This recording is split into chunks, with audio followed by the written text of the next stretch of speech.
옛날 지혜로운 왕이 있었습니다. 왕은 자기를 진심으로 사랑하는 여인이 누구인지 알아보기 위해서 여인들에게 무엇이든지 원하는 대로 구하라고 말합니다. 그러자 그녀들은 신이 나서 가장 값비싸고 좋은 곳이 무엇일까 행복한 고민에 빠졌습니다. 저마다 원하는 것을 원했고 왕은 약속대로 그녀들의 소원을 다 들어주었습니다. 그런데 유독 한 여인만 아무것도 구하지 않았습니다. 왕은 그녀에게 왜 아무것도 구하지 않느냐고 하자 저는 아무것도 필요 없습니다. 다만 왕 한 분만을 원합니다 라고 대답합니다. 왕은 크게 기뻐하며 평생토록 그 여인을 사랑하며 살았다고 합니다. 우리들 역시 왕의 여인들과 조금도 다를 바가 없습니다. 모든 것을 가진 왕을 구하는 것이 아니라 왕이 가진 것 중에 지극히 일부를 구하는 어리석음을 범하기 때문입니다. C.S. 루이스는 말합니다. 천국을 지향하면 세상을 덤으로 얻을 것이다. 그러나 세상을 지향하면 둘 다 잃을 것이다. 하나님을 더 가까이 하고 만나야 합니다. 하나님을 더 사랑하시기 바랍니다. 그의 나라와 그의 의를 구하는 사람에게 하나님은 모든 것을 더하여 주실 것이기 때문입니다. 세상에는 두 가지 생활 방식이 있습니다. 하나는 땅의 것을 의지하여 사는 방식이고 또 하나는 하나님을 의지하여 살아가는 방식입니다. 하나님께서는 오늘 본문에서 이스라엘 백성들이 들어가 살아가게 될 가나안 땅은 애굽 땅과 다르다고 말씀하시면서 두 가지 서로 다른 환경과 생활 방식을 말씀해 주고 있습니다.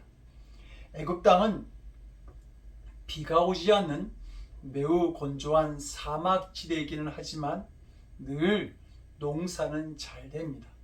나일강이 있기 때문입니다. 나일강은 에티오피아의 고원지대로부터 아프리카 대륙 북부를 가로질러 흘러내려옵니다. 그렇게 내려온 나일강은 범람하여 퇴적층이 쌓이고 더욱 비옥해진 땅에서 사람들은 손쉽게 농사를 지을 수 있었습니다. 나일강의 물은 얼마나 풍부한지 사람들이 발로 밟아서 움직이는 수차를 이용해서 농업용수를 끌어다가 농사를 지었습니다. 애굽 땅은 주변 어느 지역보다 비옥하고 기름진 땅이 되었기 때문에 문명이 발달했고 사람들이 살기 좋은 땅이 되었습니다. 성경을 보게 되면 이 풍부한 곡창지대로 인해 근동 지방에서 기근이 일어날 때마다 아브라함이나 이삭, 야곱 모두 애굽으로 내려가 어려운 시간을 견디기도 했습니다. 그러나 가나안 땅은 다릅니다. 가나안 땅은 산과 골짜기가 있어 비를 흡수하는 땅입니다. 그러므로 농사를 지으려면 때를 따라 비가 와야 합니다. 세번역 성경은 본문 11절을 이렇게 말합니다. 당신들이 건너가서 차지할 땅에는 산과 골짜기가 많아서 하늘에서 내린 빗물로 밭에 물을 댑니다. 가나안 지역은 땅이 물을 저장하지 못하고 흡수함으로 인해서 하늘에서 내린 빗물로만 밭에 물을 댈 수 있는 땅이다. 이렇게 말하는 것이죠. 과학이 발달한 오늘날에도 하늘을 바라보며 농사를 지어야 하는데 그 옛날에는 더할 나위가 없었을 것입니다. 더구나 물을 저장하거나 흐르는 강이 없었던 가나안 땅은 더욱 하늘을 바라보아야 했습니다. 그래서 하나님께서 이스라엘에 이른 비와 늦은 비를 주신다고 말씀합니다. 이른 비는 파종 때 주시는 가을비이고 늦은 비는 추수 때에 주시는 봄비입니다. 이 비가 때를 따라 내려와야 농사를 지을 수 있었습니다. 오늘 본문을 통해서 하나님께서 이 두 땅의 차이를 설명하신 이유는 이 두 곳이 서로 다른 영적인 의미를 가지고 있기 때문입니다.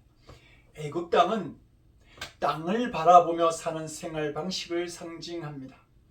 애굽 땅에 흐르는 풍성한 나일강이 젖줄입니다. 이것은 사람의 복과 평안이 세상에서 온다고 믿고 돈과 재물을 모으고 자신의 경험과 능력을 의지하며 살아가는 세상 사람들의 생활 방식입니다.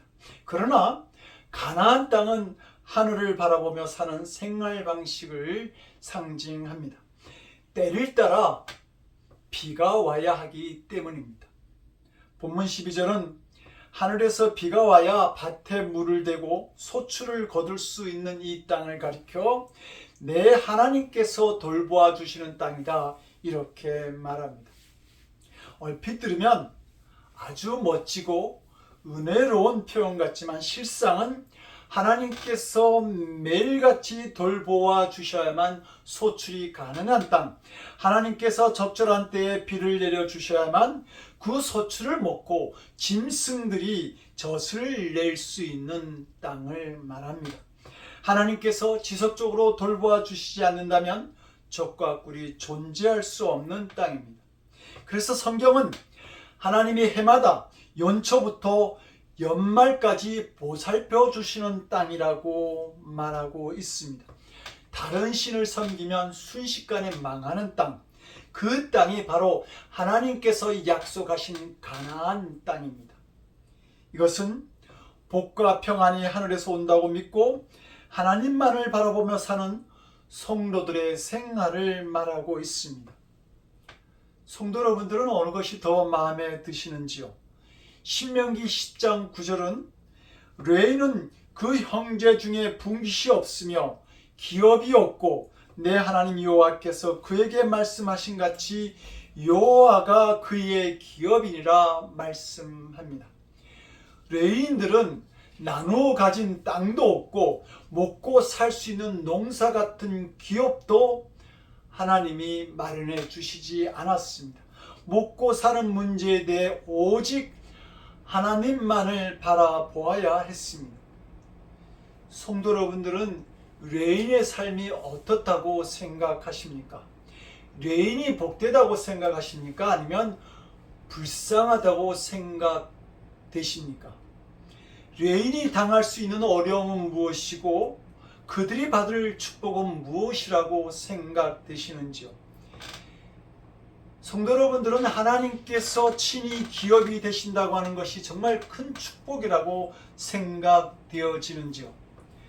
하나님을 어떻게 믿느냐에 따라 달라집니다.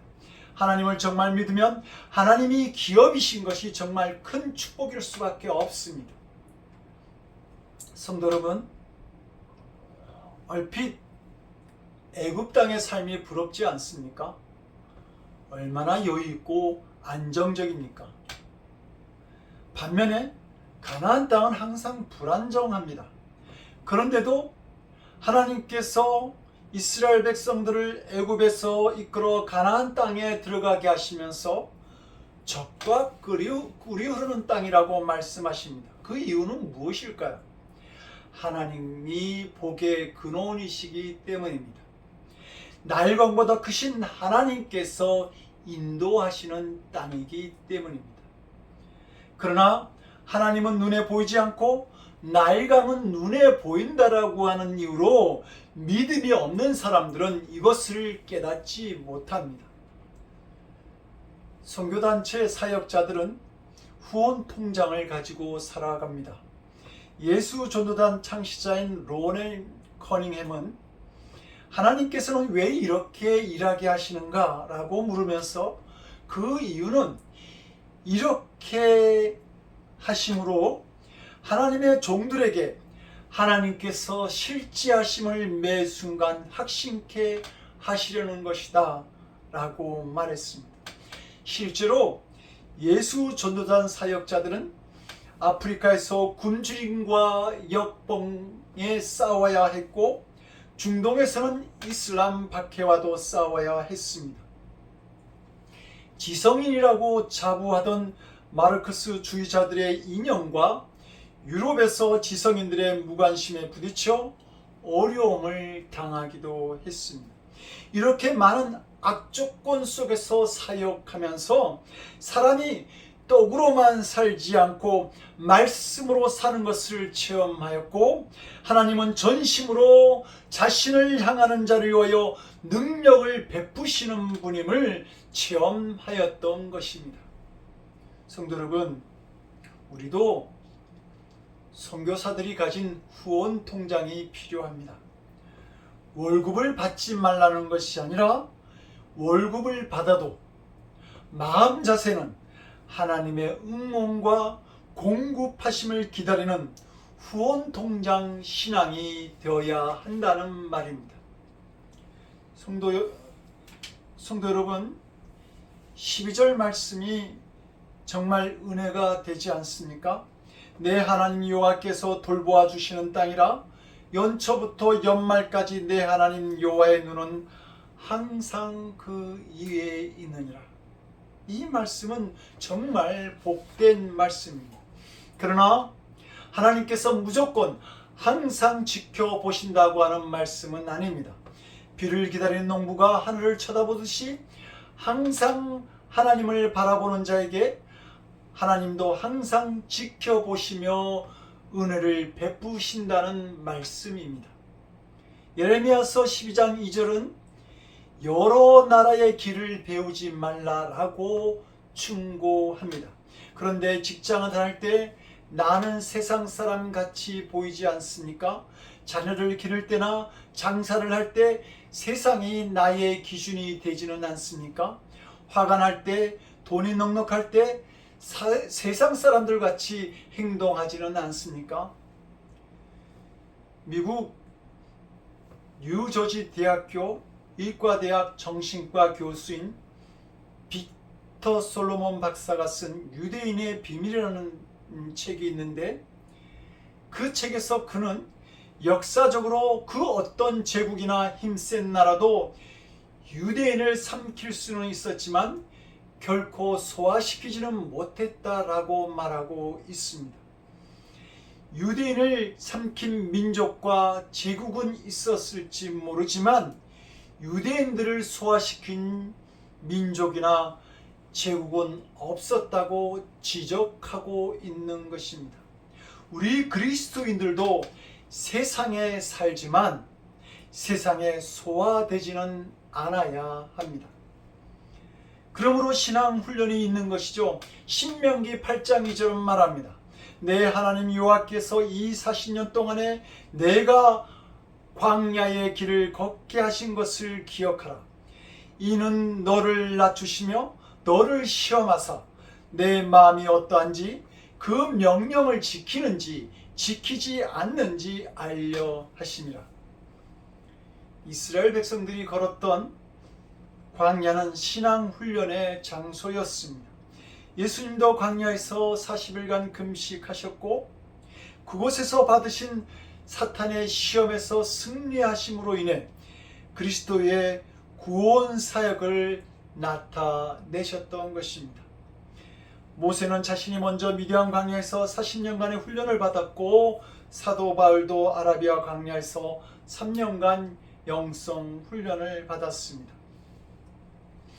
예수님은 십자가에 달려 돌아가시기 전 사탄이 베드로를 밀가부르듯 시험하게 될 것임을 알고 계셨습니다.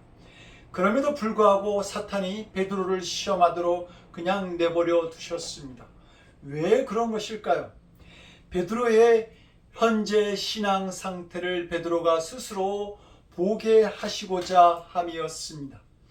베드로는 나는 결코 예수님을 부인하지 않고 함께 죽을 수 있다고 큰 소리쳤지만 자신의 믿음이 실제로는 예수님을 부인할 뿐만 아니라 저주까지 할 수 있다고 하는 사실을 깨닫게 하시려고 한 것입니다. 독일 베를린의 막스 프랑크 연구소는 15년 동안 1000명을 대상으로 나이와 지혜의 연관성을 연구했습니다. 그리고 오랜 연구를 통해 지혜로운 사람들이 갖는 몇 가지 공통점을 발견해냈는데, 첫째는 역경을 극복했거나 고난을 체험한 경험이 있다. 두 번째, 가난한 환경에서 자란 경험이 있다. 세 번째, 일찍 인생의 어두운 단면을 체험한 경험이 있다. 그리고 결론으로 인생의 문제를 깊이 생각하는 사람들이 지혜를 얻는다고 발표했습니다. 사람들은 인생에 아무런 문제가 없어 보이는 사람들을 부러워합니다. 그러나 평탄한 것이 반드시 좋은 것만은 아닙니다. 하나님의 복은 고난을 통하여 얻을 수 있기 때문입니다. 어떤 사람이 번데기에서 큰 몸집의 나방이 기어 나오려고 온갖 몸부림치고 있는 것을 보고는 너무나 안쓰러워서 도와주고 싶었습니다. 그래서 가위로 고추의 입구 부분을 잘라 주었습니다. 그랬더니 그 나방은 쉽게 고치를 빠져나올 수 있었습니다. 그런데 쉽게 빠져나온 나방은 날개를 질질 끌고 땅바닥을 기어 다니는 것입니다. 어깨 쭉지에 힘이 없었기 때문입니다. 그 어깨의 힘은 고치에서 나올 때 온갖 몸부림을 치면서 만들어지는 것인데, 쉽게 나오다 보니까 그 힘을 가질 수 없었던 것입니다. 힘들게 고치에서 나오는 과정이 필요했던 것이죠. 이 사람은 그 모습을 보고 후회했다고 합니다. 성도 여러분, 우리가 병들었을 때가 하나님의 자녀로 살아가는 훈련의 기회입니다. 건강할 때도 훈련받는 자세로 살아야 합니다. 가난해졌을 때도 하나님만을 바라보는 훈련의 기회로 삼아야 합니다. 신명기 8장 3절은 말합니다. 너를 낮추시며 너를 줄이게 하시며 또 너도 알지 못하며 내 조상들도 알지 못하던 만나를 내게 먹이신 것은 사람이 떡으로만 사는 것이 아니요 여호와의 입에서 나오는 모든 말씀으로 사는 줄을 내가 알게 하려 하심이니라. 우리를 훈련하시는 하나님의 목적은 말씀으로 살아가게 함입니다. 하나님만 바라며 사는 것은 하나님의 말씀대로 사는 것을 의미합니다. 무디 목사님은 성경은 가난하고 넉넉지 않은 우리에게 바닥나지 않는 궁고라고 말했습니다. 이런 경험들이 있었는지는 모르겠지만, 제가 한국에서 미국으로 이민 올 때에 약간의 돈을 가지고 왔는데 그 돈이 얼마나 빨리 없어지는지 마치 모래밭에 물을 뿌리는 느낌이었습니다. 그러나 성도 여러분, 하나님의 말씀인 성경은 바닥나지 않습니다. 세계적으로 체인망을 갖추고 있는 홀리데이 인이라고 하는 호텔은 전 세계 60여 개국에 2,600여 개의 호텔을 거느리고 있는 세계 최고의 호텔입니다. 그런데 이 호텔에는 도박장이 없습니다. 이 호텔의 회장인 클레이모 회장은 홀리데이 인 호텔에는 도박장이 없도록 하나님과 소원을 했기 때문입니다. 호텔은 일반 객실보다 돈을 더 버는 것이 도박장입니다. 그러나 하나님과 약속을 했기 때문에 어길 수 없다라는 것입니다. 하나님과의 약속을 지키는 이 기업을, 이 회사를 하나님은 온 세계로 번져 나가게 하시고 지금까지 지켜주고 계십니다. 하나님께서는 오늘 본문 8절 9절에서 말씀하십니다. 그러므로 너희는 내가 오늘 너희에게 명하는 모든 명령을 지키라. 그리하면 너희가 강성할 것이요 너희가 건너가 차지할 땅에 들어가서 그것을 차지할 것이며 또 여호와께서 너희 조상들에게 맹세하여 그들과 그들의 후손에게 주리라고 하신 땅 곧 젖과 꿀이 흐르는 땅에서 너희의 날이 장구하리라. 성도 여러분, 젖과 꿀이 흐르는 땅은 하나님께서 돌보시는 땅입니다. 그러기 위해서는 그 땅에 거하는 백성들이 주님의 음성에 귀를 기울이고 그 말씀을 청종해야만 합니다. 그때 비로소 하나님께서 돌보시는 비옥한 땅이 될 수 있는 겁니다. 훗날 젖과 꿀이 흐르는 땅에 들어간 이스라엘 백성들이 하나님의 말씀을 청종하지 않으므로 저주를 받고 재앙을 경험하게 되었을 때에 예레미야 선지자는 이렇게 고백합니다. 주께서 표적과 기사와 강한 손과 표심팔과 큰 두려움으로 주의 백성 이스라엘을 애굽 땅에서 인도하여 내시고 그들에게 주시기로 그 조상들에게 맹세하신 바 젖과 꿀이 흐르는 땅을 그들에게 주셨으므로 그들이 들어가서 이 일을 차지하였거늘 주의 목소리를 순종하지 아니하며 주의 율법에서 행하지 아니하며 무릇 주께서 행하라 명령하신 일을 행하지 아니하였으므로 주께서 이 모든 재앙을 그들에게 내리셨나이다. 이스라엘 백성이 하나님의 말씀을 청종치 않으므로 재앙을 맞이하게 된 것입니다. 성도 여러분, 하나님을 바라보며 사는 삶은 능력의 삶입니다. 반드시 복을 받게 됩니다. 진정한 축복은 하나님의 공급하심으로 사는 것입니다. 결코 불쌍한 삶이 아닙니다. 2017년 초 저희는 새로운 집으로 이사한 지 4개월 만에 다시 갑자기 이사해야만 했습니다. 그 집에 불법 건축물이 있었기 때문입니다. 백방으로 알아봤지만 저희 재정으로 이사할 집은 마땅치 않았고 저희 가족들은 다시 모여서 기도회를 하기 시작했습니다. 집을 살 생각은 했지만 부동산에서는 저희 형편으로는 모빌홈도 어렵다고 말했습니다.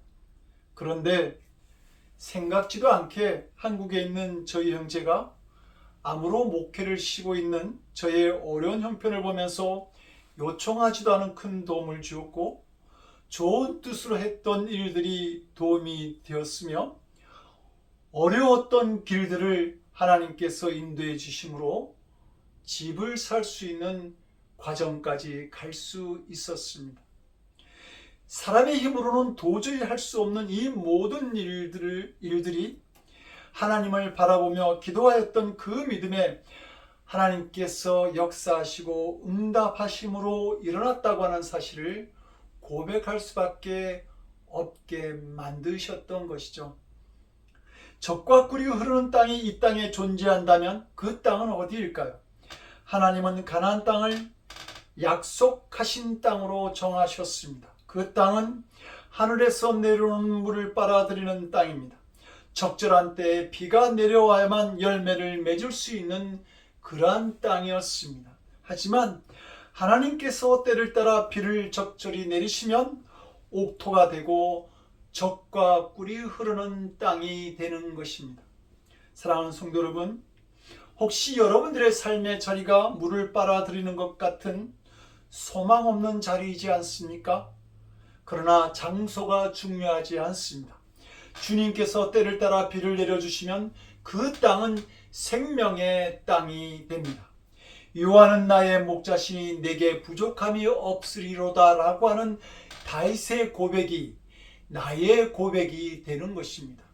문제는 우리에게 주님의 말씀이 있는가 하는 것입니다.